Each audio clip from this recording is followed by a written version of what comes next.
নমস্কার বন্ধুরা, চলে এসেছি কিন্তু সব কিছু গুছিয়ে নিয়ে রান্নার কাছে।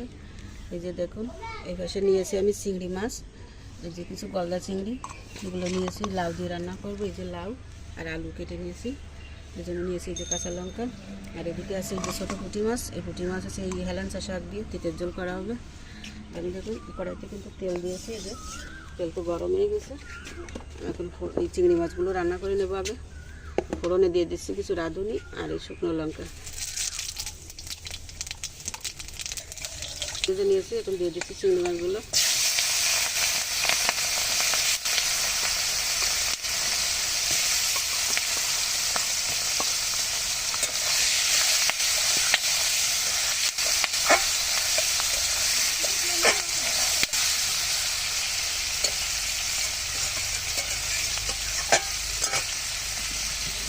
এদিকে কিন্তু ভাত হয়ে গেছে, ভাত উপর দিয়েছি।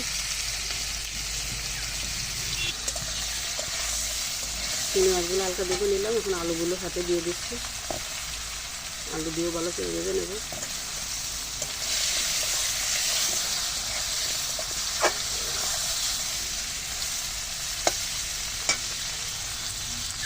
আলু দিয়ে চিংড়ি দিয়ে খুব সুন্দর করে ভেজে নিলাম। এখন ওই লাউ দিয়ে দিচ্ছি।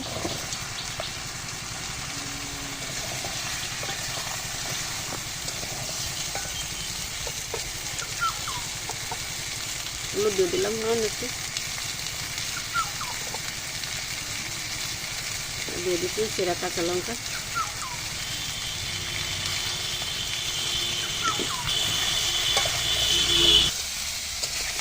মাছ তরকারি দিয়ে কিন্তু সুন্দর করে একদম কষিয়ে নিলাম। এখানে জল দিয়ে দেবো।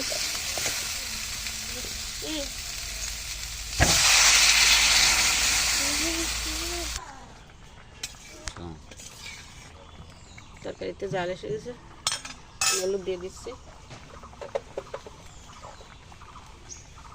এক চামচ দিলাম।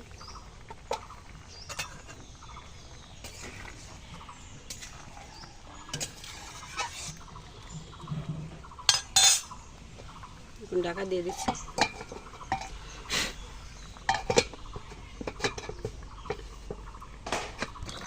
ঢাকনা খুলে নিলাম, দিয়ে দিচ্ছি পরিমাণ মতো লবণ, হালকা একটু গুড় দিয়ে দিচ্ছি, দিচ্ছি একটু জিরা বাটা, একটু আদা বাটা।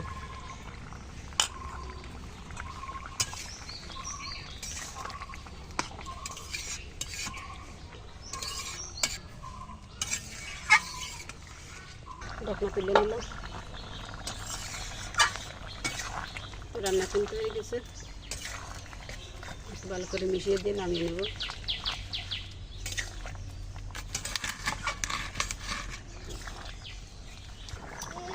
হালকা একটু জিরার গুঁড়ি দিয়ে দিচ্ছি।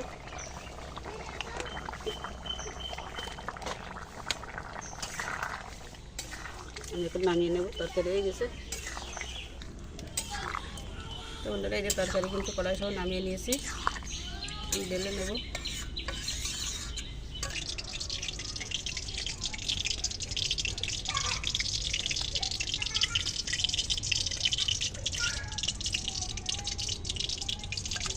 তো বন্ধুরা, এই তরকারি কিন্তু নামিয়ে নিয়েছি। আর ওরা বাজারে যে ভাত গুছিয়ে নিয়েছি, এখন কাজে যাবে। আমার গুছানো হয়ে গেল। আর এদিকে কিন্তু কড়াইতে আবার তেল দিয়েছি।